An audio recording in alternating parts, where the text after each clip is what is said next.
Bonjour everyone. We are Sunfall Interactive and welcome to our manor. Is this a French studio or a French-Canadian studio based in Montpellier, France, working on our first game, Clair, Obscur, Expedition 33. It's a turn-based RPG set in a fantasy version of late 19th century Belle Epoque France. Here we are. Our grand adventure in game development actually started as a solo passion project. I wanted to create something like the JRPGs with turn-based combat I grew up with and loved, but that fully leveraged the latest tech, refreshed the genre with new features, and took place in a compelling world. I knew I needed help to realize my dream. First, I turned to a programmer I knew would get it. Guillaume and I started trading ideas right away, and that quickly turned into trading files back and forth. Soon, I was creating the first prototypes of the reactive turn-based system, combining real-time offense and defense element, and a cinematic battle camera system. Things really clicked when we tested the first version of those features. We felt we had something both challenging and fun. As Tom and I went back and forth and iterated on game elements, a vision started to come together, and I shared it with an old friend from university. Guillaume and I are both passionate gamers, and when he described the project, I quit my job the following week and joined the team without hesitation. Because I believe that in video games, success always starts with a strong creative vision. And we had that, defined by 3 core elements. A story with great emotional depth, gameplay that innovates on the classics we love, Dude, this looks awesome! and a world that is completely original, beautiful, and immersive. We founded Sunfall Interactive on these tenets. The girl looks a group hot. Of friends with a People are shared gonna be vision upset. And the drive to make something great. This too is your legacy. Core to every great RPG is a compelling story. And Guillaume and I spent 4 years intensively developing and refining ours. And that started with the hook. 67 years ago, a massive slumbering paintress and a monolith appeared with no warning. Once a year, the paintress wakes and paints a number on her monolith, and everyone who has passed that age is erased. Every year, that number ticks down, and everyone dies younger and younger. Expeditions depart to kill the paintress, determined to fight until their final breath, but none have ever returned. Our story follows Expedition cool. 33. Expeditioners, we honor your dedication. Guillaume and I knew early on that we didn't want to focus on good versus evil. What's interesting to us are people who, yes, are flawed, but who care deeply about each other. And conflicts arise because they have different perspectives on what needs to be done. I'm sorry about earlier. We wanted our story to feel dark and mature, with adult characters who feel like real people with real experiences. I'm always missing something that everyone else just gets. The heart of the story is about overcoming an existential threat while struggling with loss and grief. And it's rooted in the characters' relationships, both to each other and to themselves. What are we gonna do, huh? Tell me. What are we gonna do? In a world like this, how does one stay hopeful or make peace with their fate? What duty do we owe to each other or to ourselves? These questions are deeply personal to me, and they permeate the story behind the story. Know that Lumiere fights with you. Tomorrow comes Expedition 33. The characters all have their own motivations and perspectives. Gustave and Lune are deeply invested in the expedition, even if they fight all the time. To them, the mission is tied not only to their family, it's central to their identity and purpose. Protocol doesn't cover every contingency. You know that. Contrast that with Ciel, whose darkest days have already happened. What are the stars whispering to you? Actually, I'm the one whispering to them. It's something my dad and I used to do. And Maëlle, who cares more about really living her life, not just living longer. Gustav, are you real? It's not all dark, though. Along the way, they meet various colorful NPCs and recruit Monoko, who is a friendly but kinda bloodthirsty philosopher and a fully playable character. He has a really cool battle mechanic where he can turn into the enemies he defeats. What are you doing? Just need the foot. Aha! He's very, very old and has seen many expeditions come and go. He is a Gestrol, which are a group of playful beings who view battle as a form of meditation.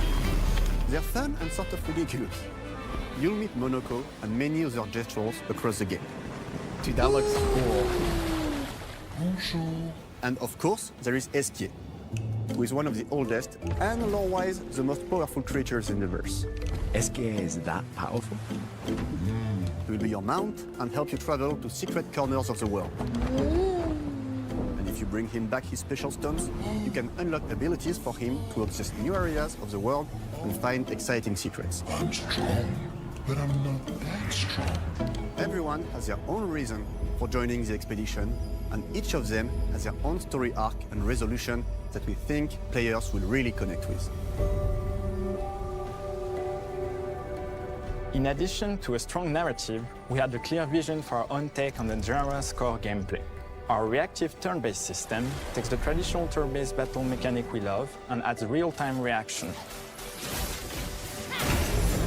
which gives combat greater intensity and dynamism. During enemy turns, you can negate all damage by dodging or parrying at the right time. Dude, this The looks balancing awesome. turn-based with real-time mechanics took a long time to get right. During initial playtests, turn-based players often found the real-time elements too hard. Some of us are still traumatized by enemies from back then. We've done a lot of rebalancing since, and with a lot of iteration, we ultimately came up with a formula that we're proud of. Players who are good at real-time can take more risks, and others can counterbalance with items and strategies. A big part of that formula lies in the many ways you can customize your character. We spend a lot of time designing each character's unique mechanics and their custom skill trees. Our philosophy is making every type of playstyle viable so that everyone can have fun with how they play the game. Each character has a unique mechanic. Male switches between stances which can alternately boost defense or power. I personally like to make Mel the protector of the group, but I'm pretty much the only one at the studio who plays her that way. Most people play her as a glass cannon with Gustav's complementary skills. The characters can also equip hundreds of passive effects, which in our game are called Lumina. Every character has more than 20 unique skills in their skill tree and hundreds of passive effects. They can Dude, gain this through is Lumina crazy. and weapons. So there are a ton of builds and playstyle to explore. Needless to say, we can't wait to see how you choose to play and what kinds of build you'll design that we probably never even imagined.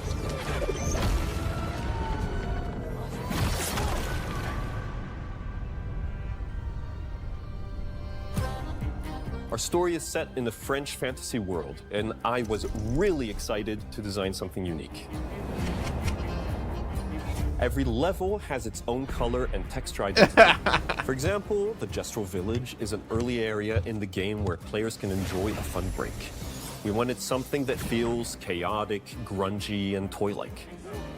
It's basically a bazaar. I love Everything's RPGs. disorganized, chaos everywhere, huts are unsafe, built without much thought. It's a place where anyone could fight you at any point, which is pretty much what the Gestrols are like. Go, Bakaki, go, Mao. The Gestrol village is hidden inside the ancient sanctuary. The ideas here were forest, labyrinth, and sentinels. I designed it as a vibrant place, like an old graveyard of Gestrols, or forgotten wooden toys in a box, with two main colors, red and white. I wanted to make it feel cozy, hidden from danger, with traps and labyrinths in case enemies get in. Same process with the characters. Monoko came in a single concept. I thought of a monkey-like body, white fur with a black and red flat mask. Ladies, could I? Ow! Definitely a Gestrol. For Escape, we needed a cuddly companion to take us around the world. I thought instantly of a giant inflatable balloon and old Victorian pillows with many intricate motifs. We start with the core themes and ideas, and the visuals grow organically from there. From the very start of the project, there was one thing that we absolutely wanted to bring back from older JRPGs. A feature we really love, but it's very rare pulled these away days. and I pulled A her. completely You didn't 3D see it? and navigable world map. Yes, we've got a world map. It was like 10 minutes ago. And Did it you was a walk real away challenge from to your create, computer? both artistically and technically. And it ended up a lot bigger than we expected. You'll definitely need SK's help traveling around. Here we go. We're super happy with the result, though, as there's a lot of side paths and entire hidden levels. If you want to fight the toughest bosses of the game, you will have to explore. Good luck. I literally, like, I stopped this stream and I pulled her. Souls into this game for the past 4 years. That's why we're delighted to announce that Expedition 33 launches on April 24th on my gosh. Xbox Series X and S and This- is available day one with Xbox Game Pass. You can already wishlist the game and follow us for more info. This We game are is gonna super shatter excited the to invite one you that to the world of just Expedition 33. was announced. We are a small, passionate team. It's our debut game, and we can't wait for you to discover our story, our world, and our take on the turn-based genre. On behalf of everyone at Sunfall, thank you for joining us. Tomorrow comes. Demain viendra. Tomorrow comes. Demain viendra. Demain viendra. Tomorrow comes. Yeah, dude, that looks crazy good.